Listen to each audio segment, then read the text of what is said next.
Well,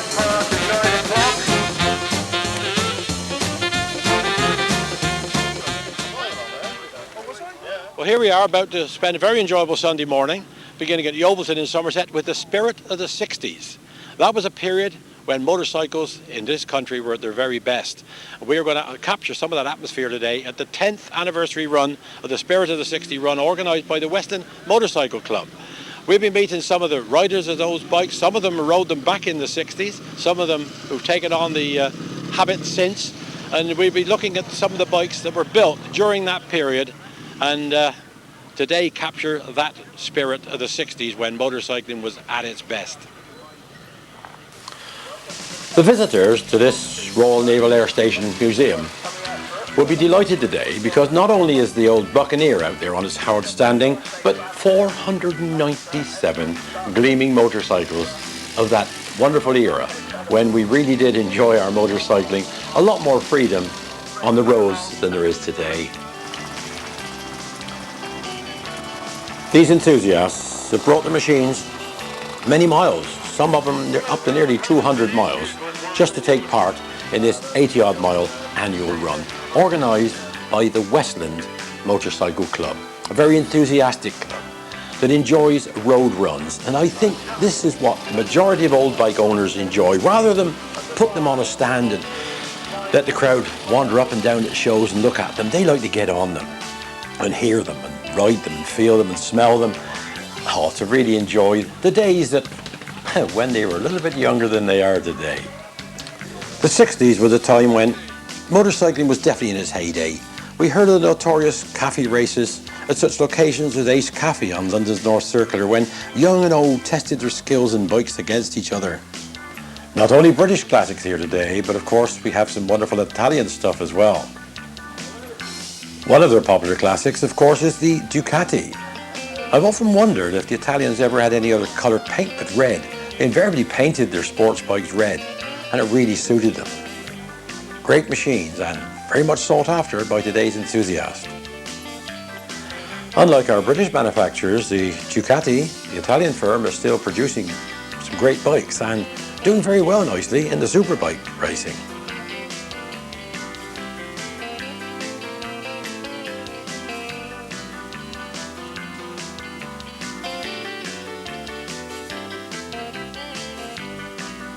This is a Triton, half Triumph and half Norton. Norton being the frame part, that wonderful featherbed frame designed by Rex and Chromium McCandless. When Harold Daniels, the Norton rider, tried it out, he said it's like a featherbed, and it certainly earned its name through the racing era of the 50s and on into the 60s, and very much in classic riding now, and of course made in England. The Triumph engine is very suitable, and these Tritons are very popular among the fortunate classic owners. BSA, 3 fine Bs here, 2 twins and a single. This end we have the Gold Flash, which was the A10 BSA. When they built their first 500 twin, it was the A7, and then they uprated it to 650 to become the Gold Flash. One of the most tractable of the parallel twins, ideal for sidecar use. Well, this is a bit of a mishmash, if the owner will pardon my saying. It's got a Suzuki engine. The frame has been adapted and twisted a little bit from, I believe, a Rickman frame. It's called the Rat. I had a word with the owner here, and he's very proud of his result, and he enjoys riding it. What else can you ask for?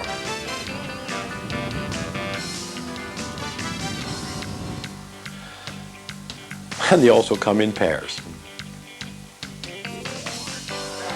This is interesting. This is the Sunbeam post-war, built by BSAs. Many firms owned Sunbeams during their long career. This bike really showed the future, what we could do. An inline twin, shaft drive.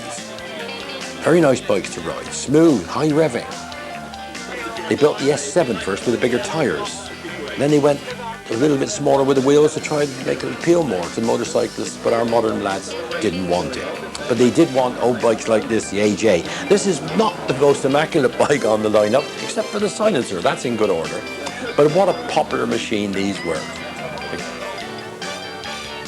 A good sporting ride-to-work bike, AJS.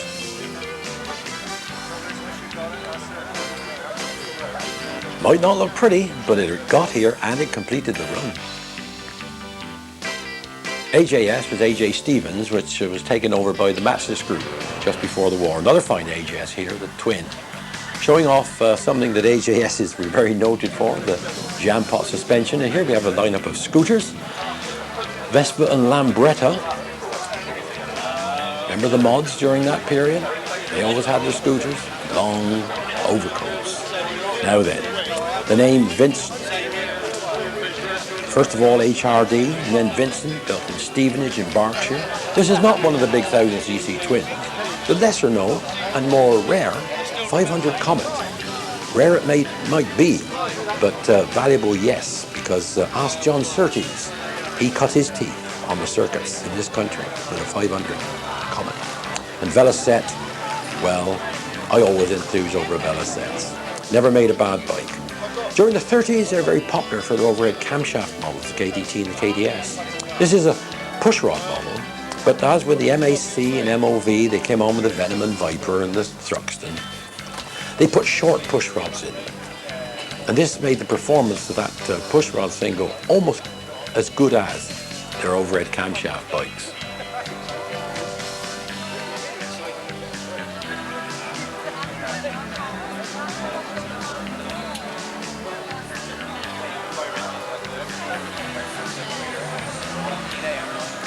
With a characteristic Velocette fish can silencer. I love it. Constellation, no, it's not a Lockheed Constellation, this is a Royal Enfield, the big 750 parallel twin. Royal Enfield's motto, built like a gun. You can see the badge on the top of the tank there. Not one to earn a lot of prizes in road races, but they certainly did well when it come to cross-country work. And over the bumps, the trials, the scrambles, a good tough bike. Royal Enfield.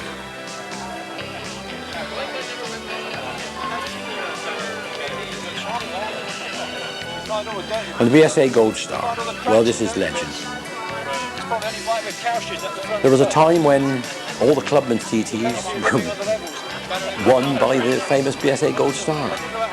And if ever there was a sought after single today, yes, I think it must be the Goldie. This is a very attractive swinging arm version. The first one was a plunger, 350 and 500cc. Looks like no other and sounds like no other. The Royal Enfield Bullet 500. Very interesting this, because you can now buy a Bullet 350 and 500 made in India. They've cut out the Royal bit, they call it the Enfield now, but it's built under license. Such was the design and reliability of this bike, India chose it to go on producing it, and you can still buy an almost identical bike to this today. Brand new. And a combination, Matchless twin combination. Matchless, as I said earlier, they did buy out AJS's back in the 30s and built almost identical bikes. The sidecar man, well, he was the man who still wanted his bike, yet mother had to go with him, with the family. I did a lot of sidecarring in my time. Some of my most enjoyable motoring memories are with a sidecar. And a small Norton outfit. Sidecarring was not quite as popular in the 60s as it was earlier, because after the arrival of the Mini, many people turned over to the small car then. But it's nice now, and they're in their retirement with a few bob to spare, they can go back and buy a combination again and enjoy the spirit of the 60s.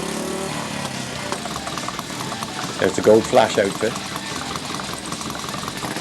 Really was an ideal bike for pulling a chair.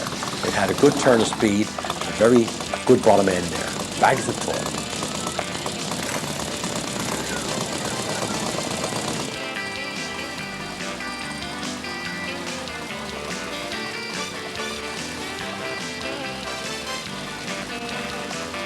I don't know what that lady's trying to describe there.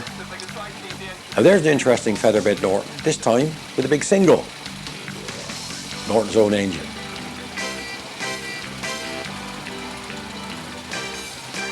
Scott, yes, Scott. One of the long life engines of this world.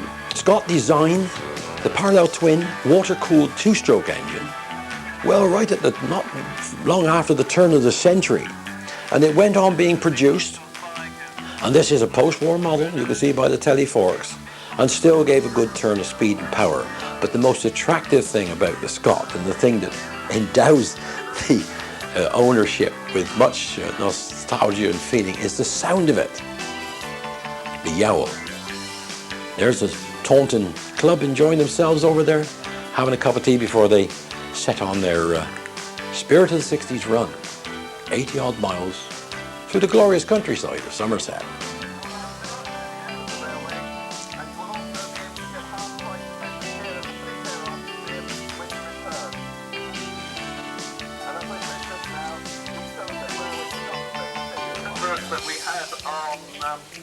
Well, you name it, you can find it here. So I said 497 bikes. I really did enjoy strolling around. Now, this is a little bit different. It's in the 60s, but one that a chap has built to his own requirements. It's got the pre-war Norton International style tank on there. Twin Brooklands can silencers. Very interesting Norton. This is a fellow who's built a bike that looked like he wants it. And he's made a darn good job of it. One of the most attractive bikes there in my eye.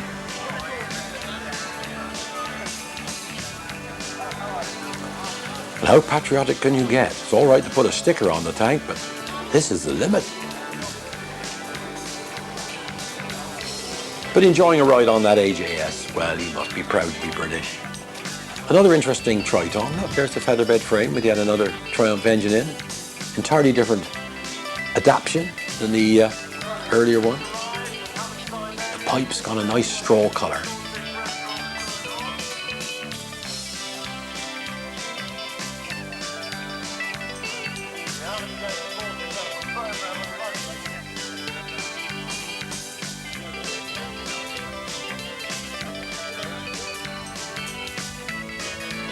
The Norton Commando, it's a 750 SS, that one. They also did it with yellow mudguard, the yellow cowl on the front. It was very sporty that way too. This is more of the American styling with the higher handlebars. Norton's parallel twin. Of course, the parallel twin was the brainchild of Edmund Turner, who designed it for Triumphs back in the 30s. But come post-war, every firm that was producing a big bike realised that to get into the market, they had to compete with Triumph and build a parallel twin. 3 of them in a line here. On the outsides, we've got 2 BSAs in the middle, a very attractive matchless twin.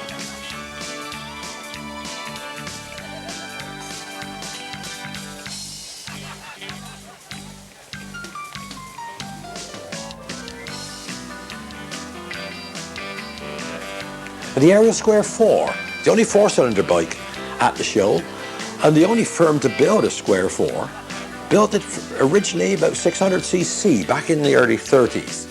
Then after the war, it was produced at 1000cc, and this is one of the later ones with the alloy block.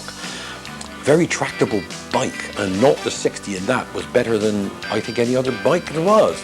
It didn't have exceptionally high top gear, but it had a performance like a car, the smooth acceleration there.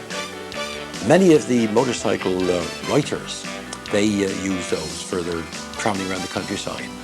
BSA again, this time the 650cc Spitfires.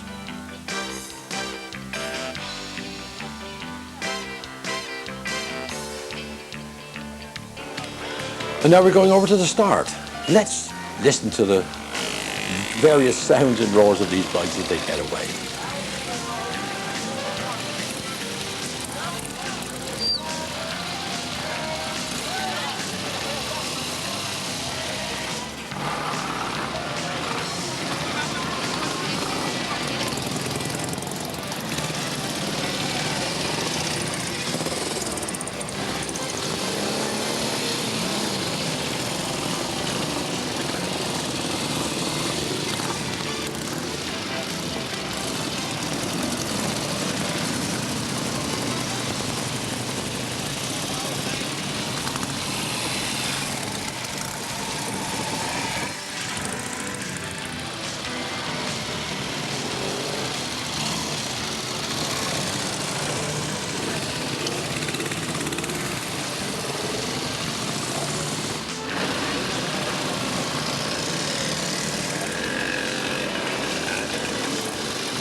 The first part of the run is quite enjoyable through the country lanes, and now we arrive at our first village on the route back on the main Yeovilton road at Queen Camel.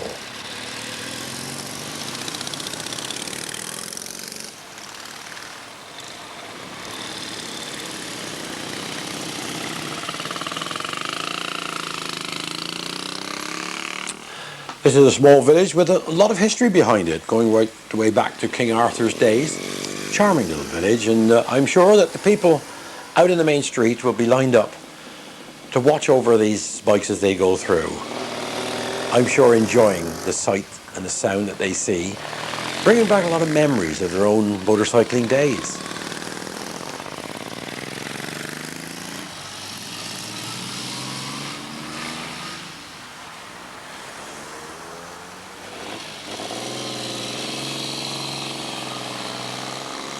And what about the Morgan? That's going to be one of the oldest machines, still a motorcycle, being a three-wheeler. Morgan, built up in Malvern there.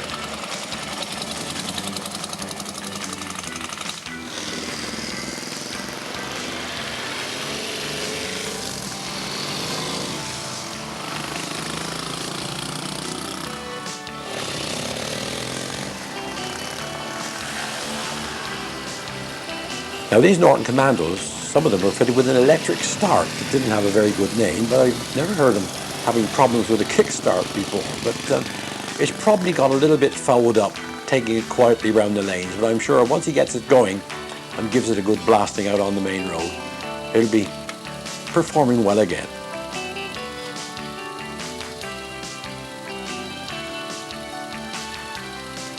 Do you reckon he might feel a little embarrassed?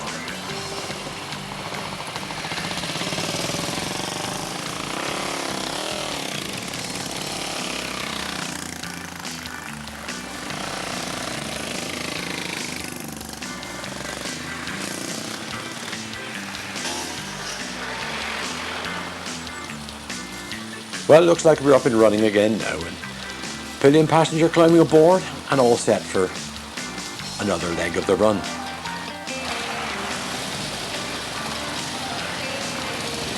No problem.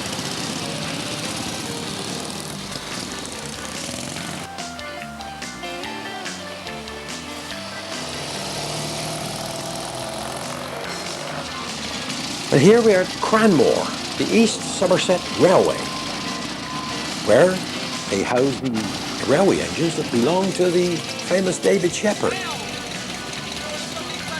Nice parking area here for them all to come in at, and here will be the lunch stop and a big canteen there, quite capable of providing these hungry motorcyclists with a steak or whatever they wish. We must mention here the work done by the marshals and outriders on a run like this, because they're very valuable. Voluntarily they come out and make up a point on corners or in a depot like this where they all come in and do a lot of work during the day. But of course, they too are motorcyclists at heart.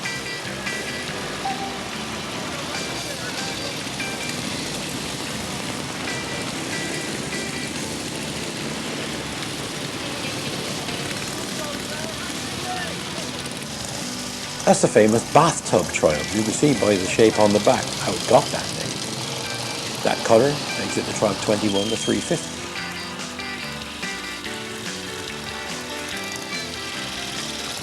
It's interesting too to see the different attire that these motorcyclists are in. Some with their anorak and jeans, and some with the proper motorcycle gear. It just depends whether they're everyday motorcyclists, fast motorcyclists, or just get the bike out occasionally and come along for a run. But of course with a scooter, well, you only need just a little bit of rain protection.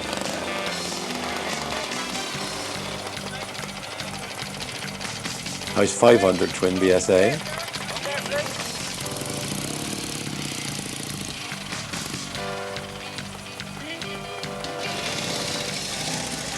And judging by this fellow's array of badges, he's done a few runs in his time.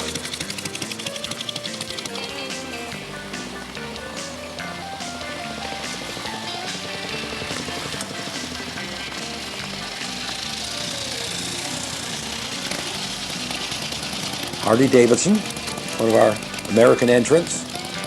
American bike, that is.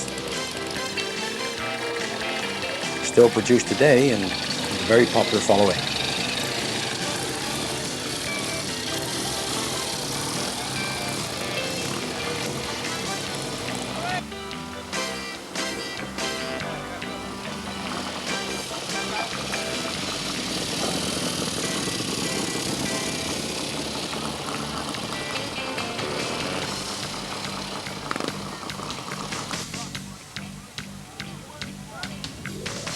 We're certainly crowding in. I think it's going to be a rush for the queue soon.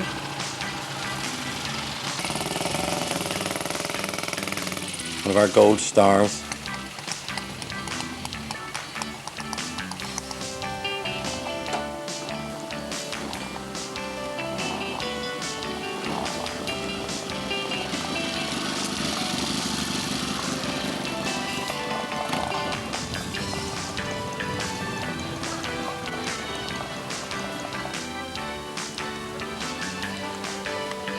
And that's a very relaxing way to do it with a sidecar.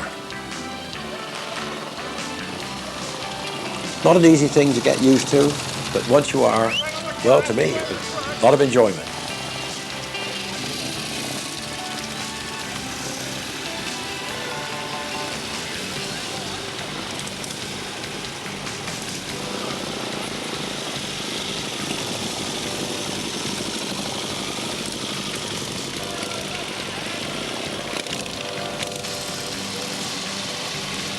Another rare bike coming in now, it's a Douglas Dragonfly, built at Kingswood in Bristol. Only a small firm and didn't stand the pressures of society not for long after the war and lost out. What a shame. He always built a different bike, a very nice bike. 350 horizontally opposed twins.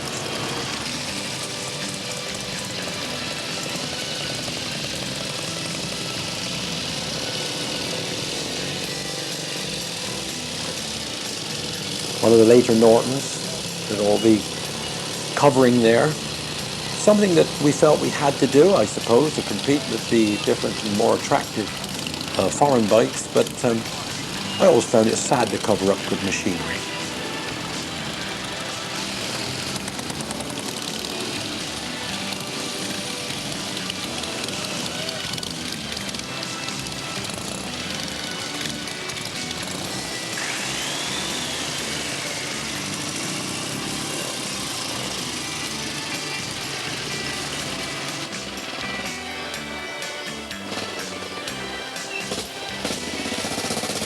That's the Norton Dominator.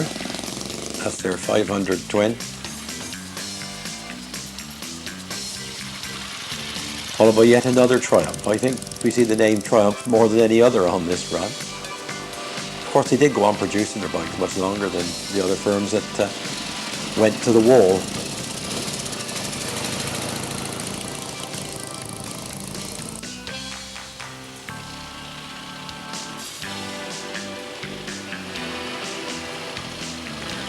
A couple of marshals coming in. They too have earned their lunch.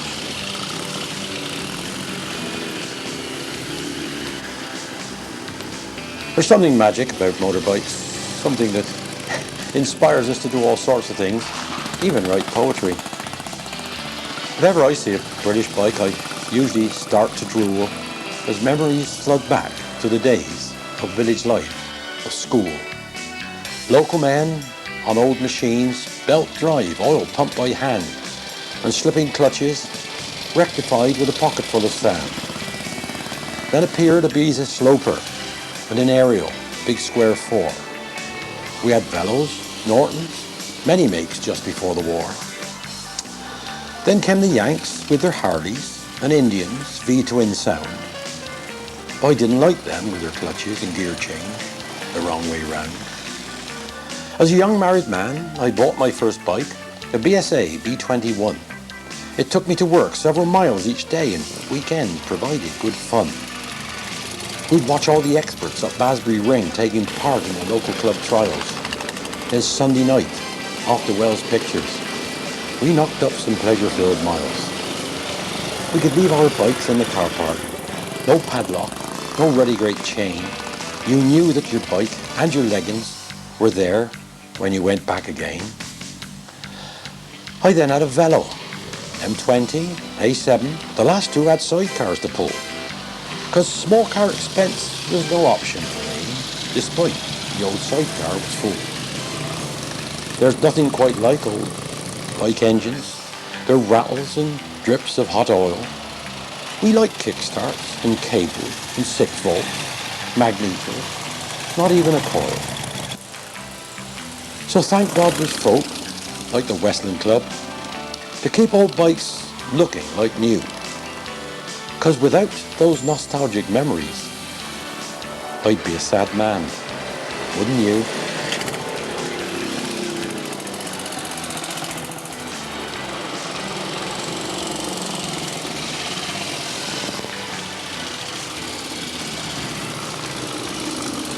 Many of the bikes here were, and probably are, capable of 100 miles per hour. In the 60s, young lads of 16 were riding such bikes on a provisional licence, in many cases without a helmet. Thoughts like this can fill one with horror today. Yes, there were accidents, but nothing seemed to daunt the spirit of the riders of that era.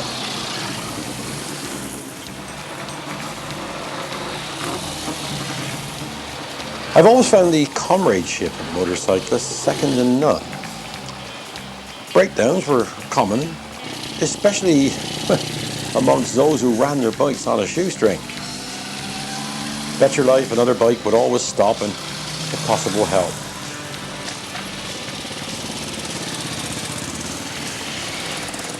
Yes, that spirit is here in this group today. Help in finding or supplying rare parts or freely giving helpful advice. If you're a biker, you've got friends.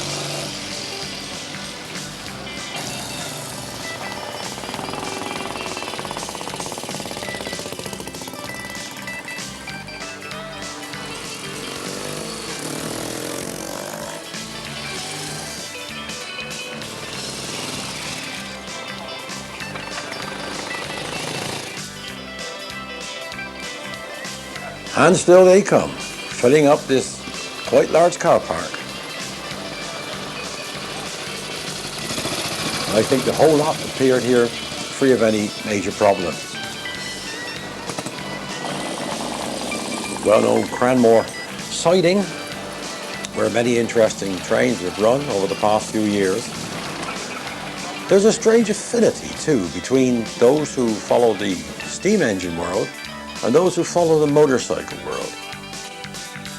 There's something about the open machinery that you can watch and work. Now there's an interesting little bike there, the James. James is a manufacturer in their own rights of their own engines way before the war. But post-war, concentrated like many other small firms, building a bike with a Villiers two-stroke engine, a general utility bike for getting to work. Nice little machines they were too.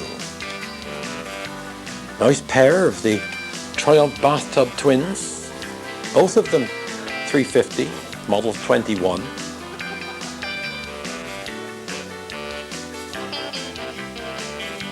Beautiful styling were Triumphs. Now it looks like we've got the name broken on the bathtub back there, but now there's something to look for that is next door to Jumbo. That's what biking's all about. Forever surging. A couple of Cottons here. Now that's an old name in the motorcycle world. A Gloucester firm.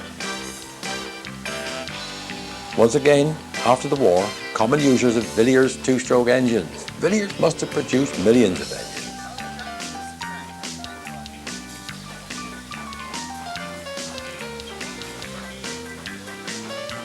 Made a very interesting frame before the war, all straight tubes bolted together. Very strong, very light.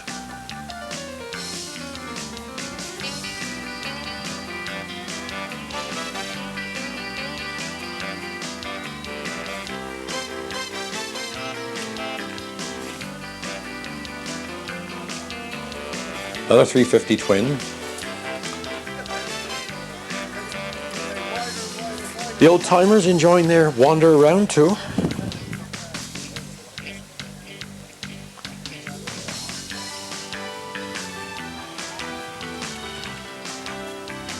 Bet your life the restaurant is full today. Just look at them.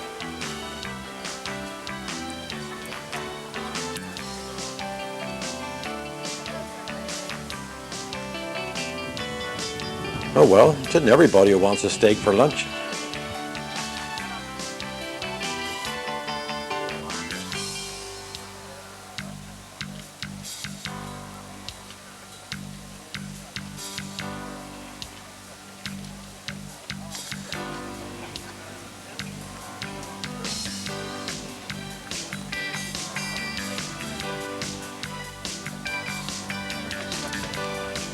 Another of our Harley Davidson entries.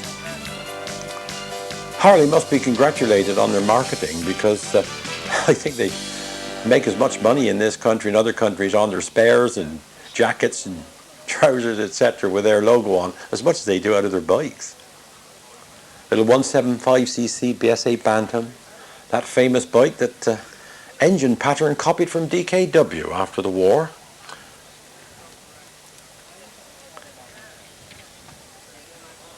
This is one of the last of them, the 175. Our two Lambrettas. Not my favourite bike to ride. The centre of gravity was all wrong as far as I was concerned, but I think scooter riding was an art of its own. Certainly had a big following, and still has.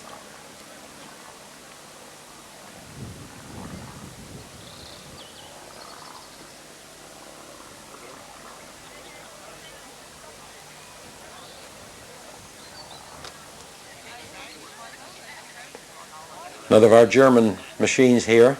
Germany went for the black styling, you see, whereas Italy went for the bright red. But the rough aluminium finish on there, but what a smart machine they are.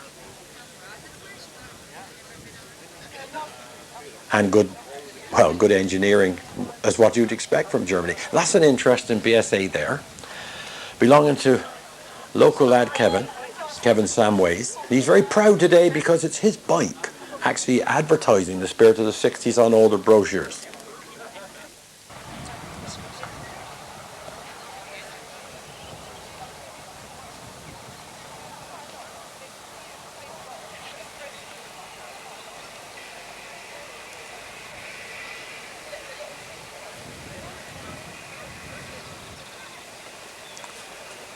Yes, Kevin's a very proud motorcyclist, spent a lot of time on that machine, and it shows.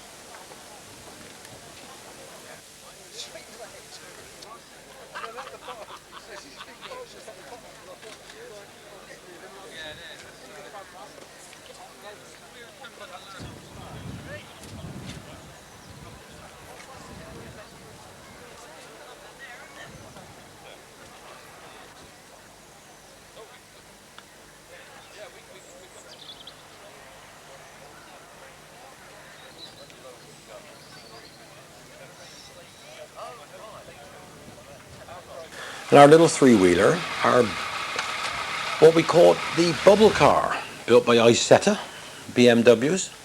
Some were Heinkels, then there was the unusual one, the Messerschmitt. Very popular, but of course they went out of fashion when the Mini came in.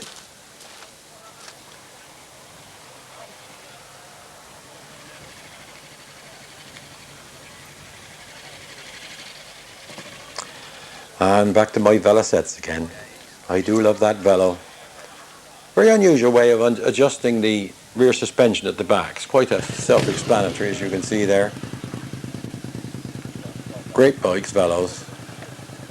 Character of their own and a sound of their own. And Velocets didn't only make bikes of that nature. This is the LE Velocet. Water-cooled, flat twin. Beautiful little machine. So quiet, probably one of the quietest bikes ever built. The early ones were hand start and hand change, but this is a later one with a kick start and the foot change. Clever bit of engineering, forward thinking, but then again, the British motorcyclists didn't like progress.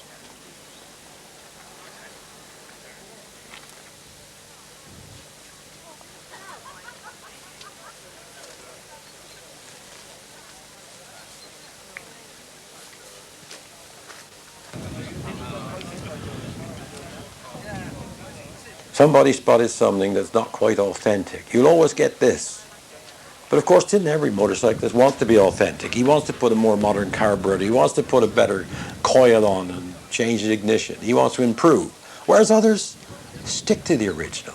And if they decide to stick to the original, bet your life somebody's going to come along and tell you just haven't quite got it right. But that's what creates the atmosphere of the whole day.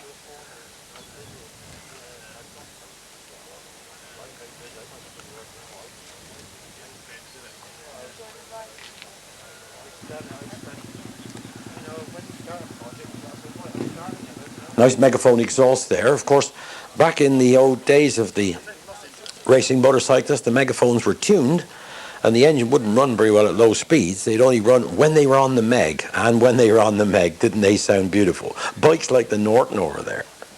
Beautiful example that was of a featherbed frame. And a pair of more recent Nortons here. Quite pretty compared with the old black and silver. The Mitchell family, a local family, interested in the steam, have a steam engine they manage most weekends. They too find it interesting coming around, look at the old bikes.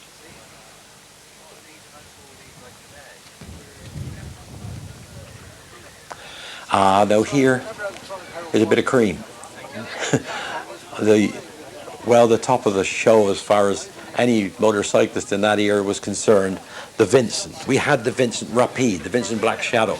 Now this is the Black Prince, a fully enclosed bike. Absolute luxury in its day. One of the most expensive, if not the most expensive British bike. And I dare say, if you start bidding for any of the bikes there on this show today, this is going to be by far the most expensive. You don't find many of them around now in the preservation world.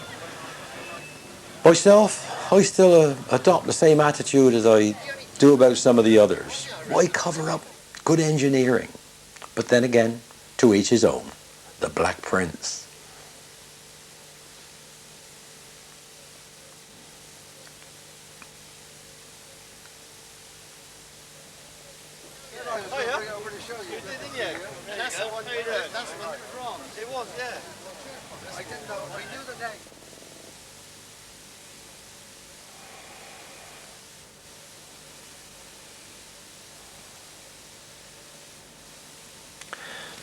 Something completely different, but still capable of a run on the spirit of the 60s. I'll turn it round if you like.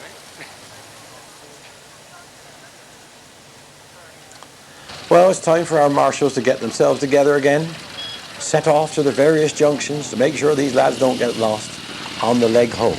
They're going back to Yeovilton again, where they will get their prizes and awards and have a good old natter as to how the road was and how the run was and how they enjoyed everything. It's a great day. Let's hear them as they take off.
Well, did you enjoy the day?